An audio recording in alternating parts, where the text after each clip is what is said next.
안녕하세요. 승리한 상가족 여러분. 오늘은 히브리서 10장 26절에서 31절까지의 말씀입니다. 히브리서의 28번째 강좌로 네 번째 권면의 두 번째 말씀, 부정적인 권면에 대한 말씀입니다. 승리한 삶은 말씀 중심 예배 중심의 성경 전문 교사를 양성하기 위해서 만들어진 성경 공부 교재입니다. 승리한 삶은 2016년 11월 히브리서 9장에서 13장까지의 말씀을 항상 함께 묵상하고 있습니다. 승리한 삶은 박유일 목사님의 구속사로 조망한 성경 연속 강해지 히브리서를 통해서 편집이 되어 있습니다. 저희들 위크스터디를 통해서 주간이신 김천수 목사님이 작성해 주신 위크스터디를 통해서 전체 말씀의 흐름을 묵상하는 연습을 하고 있습니다. 이것을 통해서 우리가 히브리서를 통해서 말씀하시는 하나님의 뜻을 바로 발견하는 연습을 하고 있습니다. 이 내용을 저희들이 이번 주 주제에 대해서는 히브리서가 보여주는 독특한 면이 있는데, 바로 예수님에 대해서 예수 그리스도의 대제사장직에서 설명하고, 이것이 우리의 삶에, 우리의 영적인 삶에, 실제적인 삶에 얼마나 영향력을 미칠 수 있는지, 우리의 삶이 어떻게 나아가는지를 보여준다는 거예요. 그것은 우리의 믿음과 신앙생활의 연결의 중요성을 말해주고 있으면서 동시에 예수님에 대해서 바로 아는 지식의 중요성에 대해서 얘기해주고 있어요. 그런 관점에서 우리가 이번 주에 어떤 제목으로 이번 주를 묵상하자 그랬냐면, 우리들의 신앙생활의 모습과 믿음과의 관계는 어떠한가라는 거예요. 예수 그리스도를 아는 것, 예수님에 대해서 가르치고 배우는 것이 왜 신앙생활이 중요한지를 우리가 살펴보고 있었습니다. 특히 어제 말씀이 바로 예수님을 통해서 우리가 하나님과 연합되는 모습이 우리의 삶에 가장 중요한 것이고, 이 하나님을 대상으로 한, 예수 그리스도의 역사를 대상으로 한, 삼위일체 하나님을 대상으로 한 믿음과 소망과 사랑이 우리를 완전하게 함을 가르쳐주고 있고, 이 완전함이 우리의 삶을 이끌어주고 있고, 우리의 삶을 이루는 본질이라는 것을 우리가 어제 함께 나눴었습니다. 그렇다면 오늘은 잘못된 부분입니다. 이것을 알면서도, 이것을 배웠으면서도 알지 않는 것. 여기서 우리 믿음의 스승들이 두 가지 부분에서 분명히 조심해야 될 부분이 있습니다. 첫 번째는 가르쳐야 한다는 겁니다.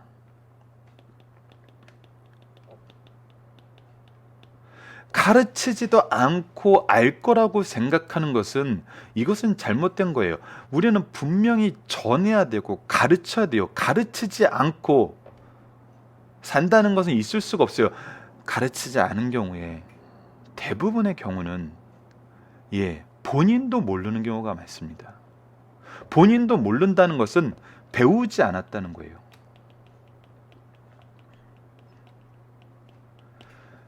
여러분들, 이 부분은 우리가 굉장히 중요한 것으로 평생 이루어져야 되는 거예요. 평생 우리가 이 부분에 대해서 함께 노력하지 않고 함께 하지 않으면은 우리는 할 수가 없어요. 항상 배우고 가르치는 것이 연계되어야 돼요. 누구도 이 배우는 거에 대해서 우리가 게을러지면 안 돼요. 여러분, 우리가 소위 말하는 대가라는 분들도 항상 배워요. 오히려 대가라는 분들은 배우는 것이 일상화돼 있어요. 우리에게 굉장히 중요한 이런 모습이거든요. 이거는 사회에서도 항상 이루어지는 일이에요. 배우기를 그만두는 사람은 더 이상 그 안에서 활동을 할 수가 없게 돼요. 정말 이거는 거의 신뢰할 수 있는 모든 학자분들의 얘기예요. 내가 정말 신대원을 다니고 나면은 더 드는 마음이 배움에 대한 열정이에요. 하나님을 알면 알수록 하나님을 정말 더 깊이 알고 싶어지는 마음과, 내가 더 알아야 되는 부분이 많음을 알게 돼요. 동시에 이것이 무엇으로 연결되냐면, 내가 얼마나 열심히 가르쳐야 되는지 그것으로 들어가요. 이거는 승리한 삶을 리더분들이 이미 경험하고 계시는 거잖아요. 내가 배우면 배울수록 가르치고 싶어져요. 이것이 말씀의 특징이에요. 복음의 특징이에요. 근데 우리가 이것이 안 되는 거는 가르치지 않는다. 이건 동시에 배우지 않는다는 거에 연결이 돼요. 두 번째, 거부한다는 거예요. 이거는 이제 우리가 행하는 면에서 보면 거부하지 않도록 권면해야 된다는 거예요. 예. 이것이 지금 우리 자녀들에게, 우리 제자들한테 우리가 해야 되는 거거든요. 근데 먼저 가르치는 게 먼저예요. 가르치지 않으면 권면할 것도 없어요. 항상 가르치고 권면하는 거. 이건 우리가 히브리서를 통해서 히브리서 전체 구조를 통해서 지금 보고 있는 거잖아요. 이 권면을 하기 위해서 먼저 가르치잖아요. 가르치고 권면하고, 가르치고 권면하고. 그래서 이것은 우리가 알아야 돼요. 근데 여기서 한 걸음 더 나아가서 오늘 여러분에게 잠깐 소개하고 싶은 말씀이 뭐냐면, 가르치고 권면하는데도 끝까지 거부하면서, 거부하는 것으로 끝나는 것이 아니라 적극적으로 우리를 핍박하는 세력들이 있어요. 자, 이제 여기가 힘든 거거든요. 여기가. 이 부분을 얘기하고 우리가 내일 사도행전 2장에서 4장까지에 나타나는 말씀을 통해서 성도들이, 교회가 가져야 될 모습에 대해서 얘기를 하는 게 이해가 쉬울 것 같아서 오늘 우선 이 부정적인 부분에 대한 권면, 이 부정적인 권면은 부정적인 걸 하라는 권면이 아니에요. 이런 부정적인 것이 나타나면 안 된다는 권면이에요. 근데 이거 이후에 우리를 핍박하고 이것을 끝까지 거부하면서 적극적으로 우리를 대항하는 자들에 대해서는 우리가 어떻게 행동해야 되냐는 거예요. 어떻게? 계시록의 모든 말씀을 다 하신 후에, 이 복음을 전하라고 하신 후에 우리에게 주어진 말씀이 바로 계시록 22장 11절 말씀이에요. 이 부분 함께 나눠보도록 하겠습니다. 불의를 행하는 자는 그대로 불의를 행하고, 더러운 자는 그대로 더럽고, 의로운 자는 그대로 의를 행하고, 거룩한 자는 그대로 거룩하게 하라. 자, 저는 이 말씀을 다니엘서 3장에 다니엘의 세 친구들의 모습에서 그 연결점을 잡아보면 더 쉽게 이해할 것 같습니다. 느부갓네살 왕이 넓은 평지에 그의 모든 관원들을 모으고 절하라고 할 정도로 큰 평지에 큰 신상을 세워놓고 절하라 그랬을 때 절하지 않으면 즉시 풀무불에 던진다 그랬어요. 그런데 다니엘의 세 친구가 절하지 않았어요. 그거에 대한 고발을 받았어요. 자, 이때 느부갓네살은 즉시 자기가 풀무불에 던지겠다는 그 선언을 번복을 한번 합니다. 왜 번복을 했을까요? 대략 16년 전에 다니엘이 자신이 꾼 꿈을 얘기하고 그 해석을 얘기함으로써 하나님을 찬양한 느부갓네살이에요. 그리고 다니엘이 그때 혼자서 기도한 것이 아니라 이 세 친구와 함께 기도한 걸 알았고, 다니엘의 추천에 따라서 이 세 친구를 각 지역에 치리자로 보내죠. 이 얘기는 뭐냐면, 느부갓네살은 다니엘의 세 친구가 하나님 미사엘 아사랴가 왜 절을 안 한지 알아요. 누구 때문이었어요? 하나님 때문이었어요. 그래서 그가 얘기해요. 어느 신인들 지금 내 손에서 너희들을 건져낼 수 있겠느냐고. 그때 하나님 미사엘 아사랴가 뭐라 그랬죠? 우리에게 더 이상 기회를 줄 필요 없다 그러죠. 하나님께서 우리를 구원해내실 거고, 그리 아니하실지라도 우리는 이 일에 참여할 수 없습니다라고 얘기해요. 그거는 스탠드 스틸이에요. 굳건하게 서 있는 거예요. 이 얘기를 왜 하냐면, 오늘 말씀이 이 부분하고 연결이 돼요. 여러분, 우리가 불의를 행하는 자에 대해서, 더러운 자에 대해서, 우리를 핍박하는 자에 대해서 어떠한 행동을 취하는 것이 그리스도인들의 바른 모습이냐는 거예요. against가 아니에요. stand still이에요. 그 자리에 있는 거예요. 그 자리가 어떤 자리라는 거예요.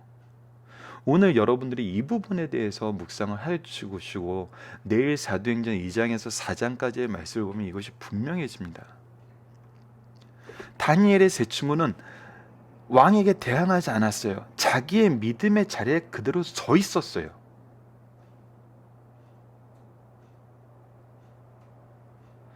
다니엘의 세 친구를 고발한 자들도 알고 느부갓네살 왕도 알았어요. 왜 이들이 이 일에 순종하지 않는지, 왕의 명령에 순종하지 않는지, 바로 하나님 때문이었다는 거예요.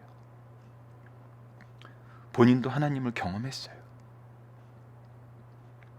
하지만 그는 느부갓네살은 이때 자기의 영광을 위해서, 자기의 계획을 위해서, 자기에게 임했던 하나님의 영광을 보고도 하나님을 믿는 자들을 핍박하는 쪽에 씁니다. 그때 다니엘의 세 친구가 보여준 부분은 바로 stand still, 굳건하게 서 있는 거였어요. 믿는 자로서 굳건하게 서 있는 거. 22장 11절 말씀은 굳건히 서 있으라는 말씀입니다. 의로운 자는 그대로 의를 행하고 거룩한 자는 그대로 거룩하게 하라. 성경 전체를 보면은 오늘 말씀하고 연결돼서 우리가 본문에서 이 부분은 한 번 더 언급을 하겠지만, 하나님은 가장 주의를 주는 부분이 무엇이냐면 우리가 죄악에 빠지지 않게 하는 거예요. 우리가 믿는 믿음을 위해서 무엇인가를 하나님 방법 외적인 것을 행할 때 드러나는 것이 뭐냐면 오히려 죄를 범하는 쪽으로 간다는 거예요. 여러분들, 이 부분은 종교개혁 당시에도 있었습니다. 종교개혁에는 두 가지 큰 흐름이 있었어요. 첫 번째는 말씀을 보급하는 일이었어요. 말씀을 전하는 일이었어요. 그래서 번역운동이 일어나요. 그리고 평신도들을 가르치기 위한 학교가 형성이 돼요. 이것이 현대 학교의 모습의 시발점이 돼요. 공립학교의 시발점. 배울 수 없는 자들에게 가르치는 거예요. 무엇을 통해서? 그들이 읽을 수 있는 책을 통해서, 성경 말씀을 통해서 그들에게 하나님 말씀을 가르치는 거예요. 종교개혁자들이 바로 가장 큰 흐름이 이거예요. 두 번째는 타락한 종교자들에 대한 대항운동이었어요. 필연적인 폭력의 전개가 일어나요. 저는 내년도 종교개혁 500주년 때 이 부분을 좀 관찰하고 싶어요. 그 흐름의 뿌리와 역사가 어떻게 드러나고 있나. 물론 이것이 완벽하게 분리돼서 다른 운동으로 전개되지 않아요. 이것이 때로는 복합적으로 드러나는 경우가 있고, 취리 같은 데선 이 그리스도의 법이 너무나 잔인하게 집행되었다고 얘기하는 분들도 있어요. 그래서 이게 우리가 바로 이 말씀을 근거로 stand still 했던 그 신앙의 모습이 무엇인지를 통해서 그 신앙의 유산과 잘못된 방법으로 일어났던 사회적인 부작용들을 우리가 볼 수 있어야 되거든요. 그것을 통해서 우리가 현대 우리가 취해야 되는 모습을 찾아야 돼요. 오늘 말씀은 왜 하나님께서는 우리에게 스탠드 스틸, 굳건히 그 자리에 서 있으라고 얘기하는지를 우리가 봐야 된다는 거예요. 그리고 굳건히 서 있는 그 모습이 무엇인지를 사도행전 2장과 4장을 통해서 우리가 확인하자는 거예요. 이 히브리서 말씀을 이해할 수 있는, 우리가 그동안 정말 다니엘서도 묵상을 했고 사도행전도 묵상을 했기 때문에 이것이 복합적으로 연결될 때 더 큰 은혜가 오면 우리가 경험할 수 있거든요. 그래서 승리하는 사람 리더분들이 이 부분을 오늘 말씀 묵상하고 내일 이제 사도행전 2장과 4장을 통해서 우리가 무엇에 굳건히 서야 되는지를 확인하는 시간을 함께 가졌으면 합니다. 자, 오늘 본문 말씀으로 들어가도록 하겠습니다. 네 번째 권면의 두 번째 말씀으로 부정적인 권면, 히브리서 10장 26절로 31절 말씀입니다. 자, 붙도록 하겠습니다. 우리가 진리를 아는 지식을 받은 후 이제 예수 그리스도에 대해서 알았어요. 예수 그리스도를 통해서 우리가 무엇을 회복했는지, 무엇을 소유했는지 알았어요. 바로 하나님과의 관계의 회복이었고, 하나님을 대상으로 한 믿음과 소망과 사랑의 삶이었어요.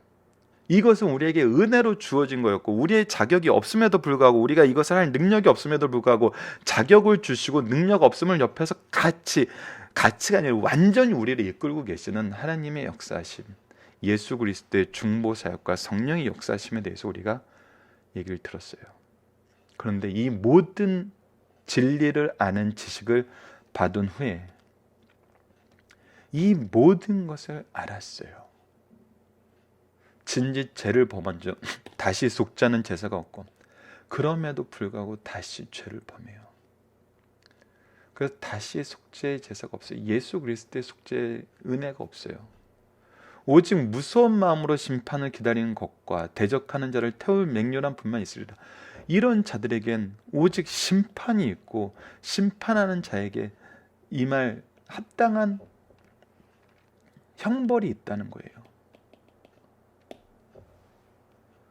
이것은 갑자기 우리에게 이루어진 게 아니에요. 구약의 율법과 신약의 복음이 이 부분에 대해서 정말 연속성을 가지고 있는데, 뭐냐면 모세의 법을 폐한 자도 두세 증언으로 말미암아 불쌍히 여김을 받지 못하고 죽었거든.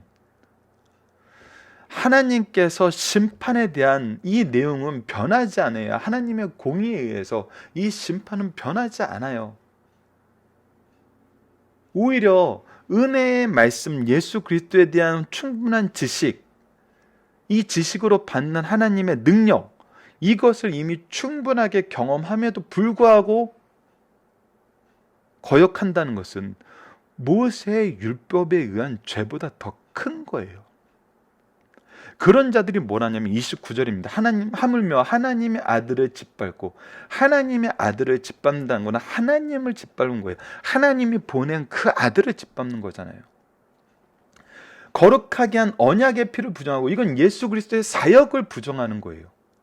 예수 그리스도의 속죄의 사역이 나에게 중요하지 않아요. 우리 인생에 중요하지 않아요. 구원이 우리에게 중요하지 않은 게 대부분인 거예요.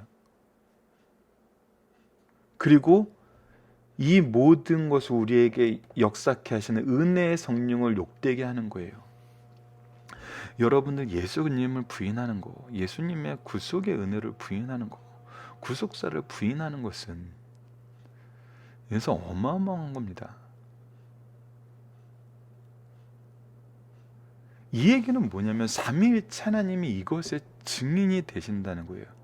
모든 것에 판단을 하신다는 거예요. 그래서 하나님 앞에서는 직고할 수밖에 없어요. 우리가 우리의 죄를 감출 수가 없어요. 모세의 율법으로도 죽었는데 하나님의 이 구속의 사역을 거부하고 짓밟고 부정하게 여기고 욕되게 하는 자가 받을 형벌은 얼마나 더 무겁겠냐는 거예요. 이거는 영원한 심판만 있다는 거예요. 그래서 분명히 30절에서 얘기합니다. 원수 갚는 것이 내게 있으니 내가 갚으리라 하시고 또다시 주께서 그의 백성을 심판하려 말씀하신 것을 우리가 아노니 살아계신 하나님의 손에 빠져들어가는 것이 무서울진저. 우리가 주의해야 되는 것은 하나님께서 우리를 심판하신다는 그 사실이 반드시 이루어지는 하나님의 신실하심에 따른 언약의 말씀인 것을 우리가 깨달아야 된다는 거예요. 하나님께서는 반드시 심판하세요. 반드시 심판하세요. 두 번째로 원수 갚는 것이 내게 있으니라고 했을 때 이것이 가지고 있는 또 다른 의미에 우리가 집중을 하셔야 돼요. 그것이 바로 오늘 우리 부분에서 요한계시록 22장 11절 말씀을 소개하면서 여러분들께 우리의 자세에 대해서 얘기를 하는 거예요. 여러분, 우리는 재판관이 될 수 없어요. 절대 될 수 없어요. 원수 갚는 것은 하나님께 있어요. 하나님께서 왜 우리에게 재판관이 되지 않게 하셨겠어요? 이 부분을 아는 게 중요하거든요.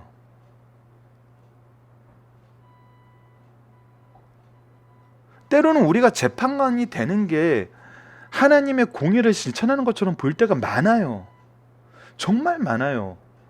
느부갓네살에게 다니엘의 세 친구가 얘기할 수 있어서요. 16년의 왕이 경험하신 것을 잊으셨습니까? 왕이 직접 고백하고 선포하셨던 것을 잊으셨습니까? 하나님이 만왕을 세우신다고, 모든 군왕을 세우신다고 고백하셨던 그 말씀을 잊으셨습니까? 항거할 수 있었어요.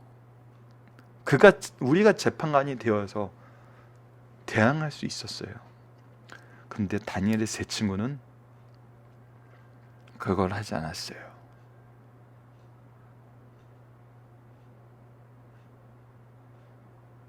왜일까요? 다니엘의 세 친구는 동시에 하나님의 방법을 알고 있었거든요. 하나님께서 세운 군왕이에요. 이 일에 대해서 심판하실 분은 하나님밖에 없다는 거예요. 내가 하나님을 대신해서 왕을 심판할 수 있는 권한이 없음을 하나님의 질서 안에서 알고 있어요. 그러면 내가 해야 되는 일이 뭐예요? 나는 하나님과의 관계를 지킨다. 하나님에 대한 믿음을 지킨다는데요. Stand still, stand firm. 정말 그 자리에 굳건히 서 있는 거예요. 근데 하나님께서 왜 이런 질서를 세우셨을까요? 이 부분은 우리가 창세기의 말씀을 통해서 가인에게 약속하셨던 하나님의 말씀을 얘기하면서 잠깐 나눴던 부분이 있습니다. 가인이 다른 사람이 자기를 죽일 거라고 얘기했을 거예요. 하나님께서 가인을 해하는 자는 7배나 더 강하게 심판하신다고 얘기했어요. 이것이 단순히 가인의 부탁을 들어주는 걸로 끝났을까요? 아니에요. 뭐냐면 하나님은 다른 사람이 아직 죄에 가까이 가지 않은 다른 하나님의 자손들이, 아담의 후손들이 가인과 같은 죄를 범하길 원치 않으시는 거예요. 그들이 또 살인죄를 범하기를 원치 않는 거예요. 이것은 하나님께서 무엇을 가장 중요시 여기시냐면 우리가 죄악에 빠지지 않는 것을 가장 중요하게 여기신다는 거예요. 우리가 원수를 갚다 보면 우리도 죄를 범해요. 하나님의 심판, 하나님의 역사하심을 기다리면 돼요. 분명히 하나님께서 선언해 주셨어요. 원수 갚는 것은 내게 있다. 이거는 그래서 두 가지 의미를 가지고 있습니다. 하나님의 심판이 반드시 있으니 이 죄에 빠지지 않도록 주의하라고 우리 먼저 된 선생들에게, 우리 하나님의 말씀을 선포하는 자들에게 말씀하시는 것은 너희들이 재판관이 되지 말라는 거예요. 내가 정말 중요하게 여기는 것은 너희들이 죄에 빠지지 않는 거라는 거예요. 나의 통치를 믿고 나의 심판을 믿으라는 거예요. 그리고 우리에게 그 자리에 서 있으라는 거예요. 거룩한 자리에, 의로운 자리에. 자, 거룩한 자리, 의로운 자리에서 무엇을 해야 되는지는 우리 내일 말씀을 통해서 사도행전 2장과 4장 말씀을 통해서 한번 본문 말씀과 동시에 나눠보도록 하겠습니다. 자, 진리를 아는 지식을 거부하면 결국 어떻게 되나요? 심판이 있을 뿐이고 심판의 형벌이 있을 뿐이에요. 배교의 구체적인 내용 세 가지는 무엇인가요? 바로 하나님과 예수 그리스도와 성령님을 거부하는 거예요. 30절 말씀은 무엇을 확실함을 말하고 있는 건가요? 하나님의 심판이 확실하고 하나님의 공의는 분명하기 때문에 이 일에서 벗어나는 것과 동시에 우리가 스스로 하나님 대신 심판관이 되지 말라는 거예요. 이건 굉장히 중요한 부분입니다. 이 부분에 실패해서 우리의 사역이 힘들어지는 경우가 너무나 많아요. 너무나 많아요. 우리는 그 자리에 서 있어야 됩니다. 자, 중심산을 보도록 하겠습니다. 진리를 아는 지식을 받은 후 범죄하는 것은 가장 암담한 죄이다. 이 죄는 하나님께서 제시하는 방법을 거부하고 자기가 설정해 놓은 방법으로 하나님의 방법을 바꾸려는 것으로 하나님께 대한 순종이 아니라 하나님께서 주신 지혜와 특권으로 하나님께 도전하는 범죄예요. 바로 이것을 얘기해 주는 것이 로마서 10장 2절에서 3절이에요. 하나님에 대한 열정은 그들이 있어요. 하나님에 대한 열정이라 그래요. 근데 하나님에 대한 지식이 없어요. 하나님의 뜻이 무엇인지 몰라요. 때로는 이 지식을 알면서도 바꾸려고 그래요. 하나님 그 옛날 올드 스타일.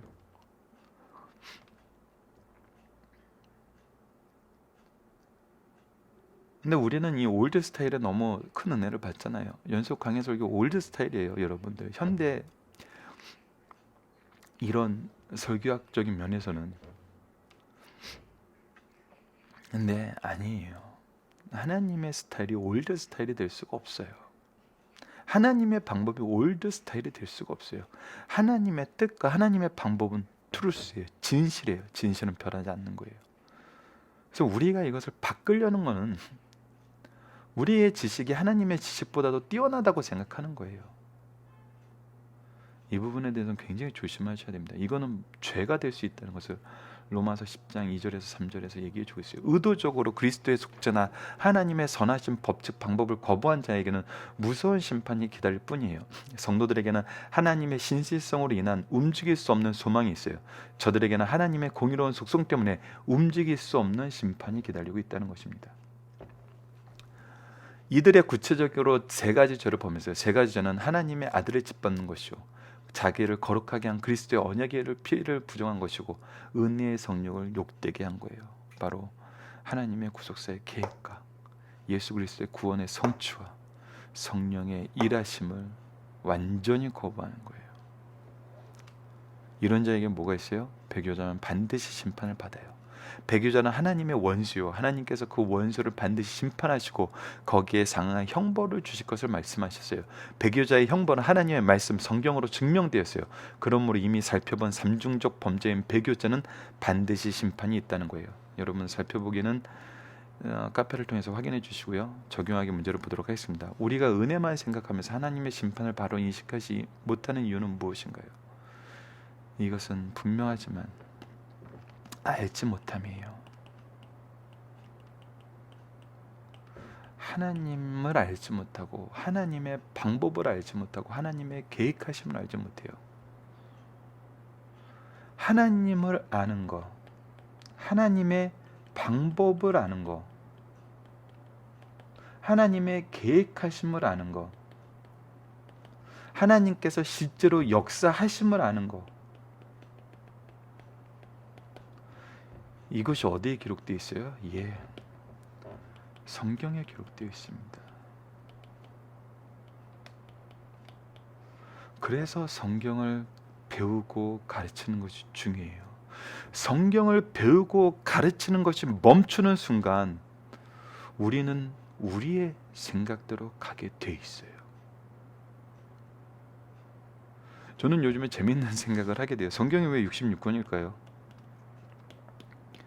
예, 평생 배우라고 그러는 것 같아요.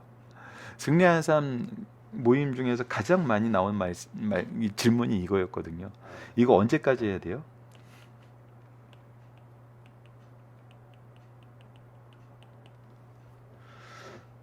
매주 모여서 말씀을 매주 이렇게 연구를 하거든요.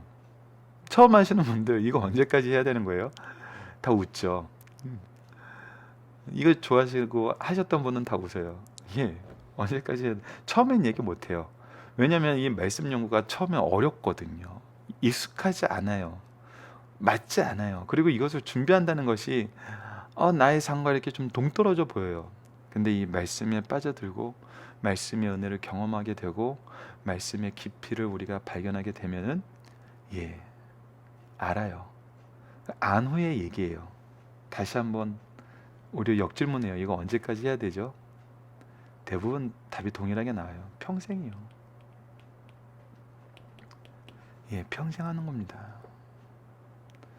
평생 하기에 딱 좋은 양이다. 어떨 때는 평생 해도 다 못하더라. 예, 참 놀라운 것 같아요. 지금은 정말 평생 해도 못할 만큼 많은 정보가 쌓이고 있어요. 그리고 정말 재밌는 것이 우리가 그동안 알지 못했던 정보들이 이상하게 하나님 말씀에 대한 더 깊은 이해를 줘요. 여러분은 이거 학자들은 다 느끼는 부분입니다. 여러분들 과학이 발달하면 발달할수록 하나님을 안 믿을 것 같죠? 반대예요. 하나님을 아는 지식의 풍요로움이 더 늘어나고 있음을 신학자들은 경험을 하고 있어요. 그래서 현대 과학이 주는 이로움이 있어요. 하나님의 말씀을 너무나 깊이 있게 깨닫게 해요. 여러분들 이 신학교를 가면은 기본적으로 가지라는 프로그램 중에 이제 바이블 웍스라는 게 있어요.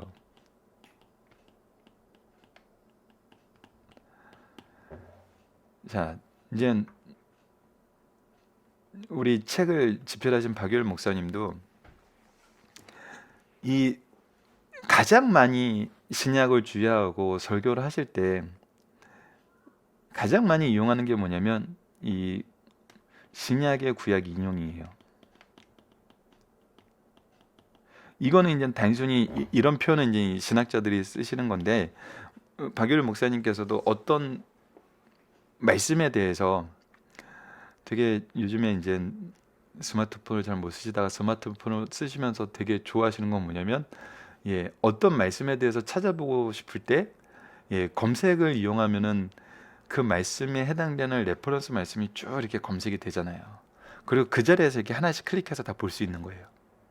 예전에는 성경을 일일이 막 다 넘겨서 찾고 표시해 놓고 또 넘겨서 찾고 표시해 놓고 또 그 말씀들만 따로 복사해서 이렇게 또 모아 놓으시고 이렇게 해야 되는데 지금은 스마트폰에서 딱 검색해서 한 페이지 딱 페이지를 열어주고 하나씩 여니까 굉장히 좋잖아요. 근데 이제 바이블 웍스라는 프로그램에서는 제가 이번 주에 배운 건데 신약의 말씀이 구약의 어디를 인용했는지를 프로그램이 다 정리를 해놨어요. 그것도 언어별로 히브리어, 뭐 치비치비인요 이렇게 다 그래서 그걸 또 영어로 물론 이제 바이블 웍스가 한글판이 없어서 이것을 한글판으로 이렇게 바꾼 성경 프로그램도 많이 있는데 그거를 통해서 보면은 이 말씀의 구약의 말씀이 신약에 어떻게 이루어졌고 구약의 말씀을 하셨을 때 예수 그리스도에 대한 어떤 부분을 설명하기 위해서 이 말씀을 하셨구나 하면서 이 연구가 정말 빨라져요. 굉장히 풍요로워져요. 그러면서 우리가 그동안 깨닫지 못했던 이 말씀의 놀라움을 하나님의 계획에 정말 창세 전부터 우리를 향한 사랑의 계획이 있다는 것이 정말 더 깊이 느껴지게 돼요. 그래서 여러분들 현대 과학이 발달하면 발달할수록 더 많은 정보가 제공될수록 우리 믿음의 선조들이 경험하고 해석됐던 것보다 더 깊이 있는 해석과 더 깊이 있는 은혜를 누리는 부분이 너무나 많습니다. 그래서 우리가 하나님의 은혜만 생각하면서 하나님의 심판을 바로 인식하지 못하는 이유는 바로 말씀의 부재예요. 교회가 더 이상 말씀을 가르치지 않아요. 이거는 두 가지 의미에서 다 있어요. 더 이상 강단에서 하나님 말씀이 선포되지 않고 교회 내에서 말씀 연구 모임이 없어졌어요. 그리고 집에서 더 이상 말씀의 교제가 없어요. 그러면 우리 자녀들은 어디서 말씀을 배우죠? 교회에서도 못 배우고 가정에서도 못 배워요. 그러면 우리가 하나님을 어떻게 알아요? 하나님의 방법을 어떻게 알아요? 하나님의 계획을 어떻게 알아요? 하나님의 역사하심을 어떻게 볼 수 있어요? 못 봅니다, 여러분. 반드시 하나님의 말씀이 중요함을 기억하시고 이 말씀의 교제를 더 확장시켜 나가셔야 돼요. 이것이 우리에게 주어진 사명이고 내일은 우리가 사도행전을 통해서 이 부분을 같이 나눠보도록 하겠습니다. 내일 본문과 함께 이 부분을 우리가 나눌 수 있는 그 주제가 있어요.